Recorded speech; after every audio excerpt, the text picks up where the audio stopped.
মাশওয়ারা কিংবা পরামর্শের সময় আমাদেরকে ৫টা বিষয় মাথায় রাখতে হবে যা আমরা সিরাতের মধ্যে পাই।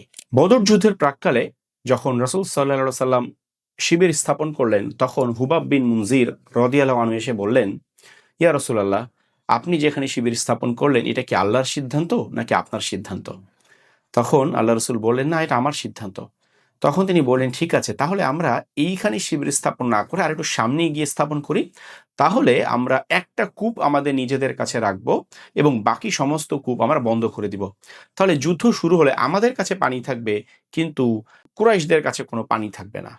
ঠিক আছে? এবং রাসূল সাল্লাল্লাহু আলাইহি ওয়াসাল্লাম তার এই মতকে মেনে নিলেন এবং তিনি শিবিরের স্থান চেঞ্জ করে হুবাব বিন মুনজির যেখানে বললেন সেখানে তিনি শিবির স্থাপন করলেন।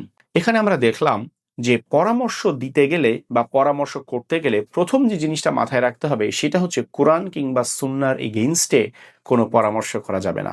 যে বিষয়ে আল্লাহ সুবহানাহু ওয়া তাআলা সিদ্ধান্ত চূড়ান্ত করে দিয়েছেন এবং রাসূল সাল্লাল্লাহু আলাইহি সাল্লাম চূড়ান্ত সিদ্ধান্ত দিয়ে দিয়েছেন, সেখানে আমাদের নতুন করে কোনো মত দেওয়ার সুযোগ নেই।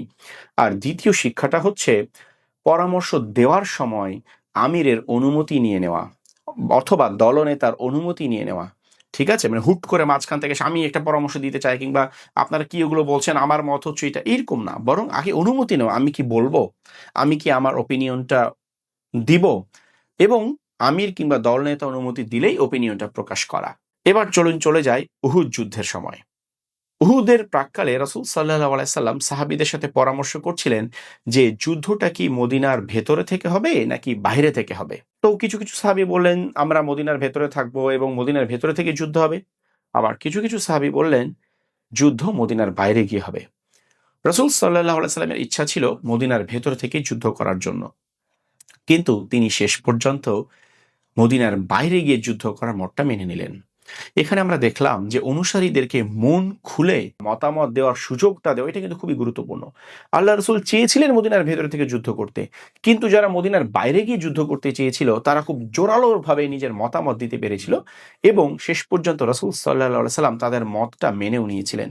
এখানে আমরা আরো দুটো আদব দেখলাম। একটা হচ্ছে অনুসারীদেরকে কিংবা টিম মেম্বারদেরকে তাদের মন খুলে মত প্রকাশ করতে দেওয়া। আরেকটা হচ্ছে নিজের পছন্দের এগেইনস্টে গেলেও যদি টিম মেম্বারদের মতামতকে অধিক যোগ্য কিংবা অধিক উপযুক্ত মনে হয় সেটাকে গ্রহণ করতে পারা। এই ক্ষেত্রে নিজের ব্যক্তিগত ইগোকে বিসর্জন দিয়ে অন্যের মতকে গ্রহণ করতে পারা শিক্ষা রাসূল সাল্লাল্লাহু আলাইহি ওয়াসাল্লাম আমাদেরকে দিলেন। এবং ৫ নাম্বার যে শিক্ষাটা আমরা পাই সেটা হচ্ছে যখন রাসূল সাল্লাল্লাহু আলাইহি সাল্লাম যুদ্ধের সিদ্ধান্ত চূড়ান্ত করলেন যে মদিনার বাইরে গিয়ে যুদ্ধ হবে, তিনি যুদ্ধের বর্ম এবং অস্ত্র নিয়ে বের হয়ে আসলেন ঘর থেকে।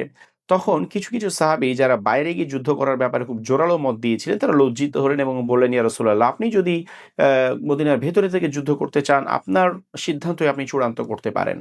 তখন রাসূল সাল্লাল্লাহু আলাইহি ওয়াসাল্লাম বললেন যে একজন নবীর জন্য সমীচীন নয় যে যুদ্ধের অস্ত্র একবার তুলে নেওয়ার পর এটাকে খুলে ফেলা। ঠিক আছে? তাহলে দেখুন, এখান থেকে আমরা বুঝলাম যে নেতার জন্য সিদ্ধান্তহীনতায় ভোগা এটা উচিত না।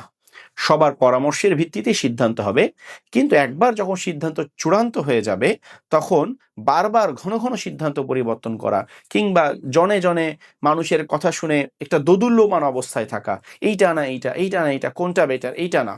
যখন একটা সিদ্ধান্ত নেওয়া হয়ে যাবে সেই সিদ্ধান্তকে চূড়ান্ত হিসেবে গ্রহণ করা এবং সেইটার উপরে অটুট থাকা, এটা হচ্ছে রাসূল সাল্লাল্লাহু আলাইহি সাল্লামের সিরাতের শিক্ষা।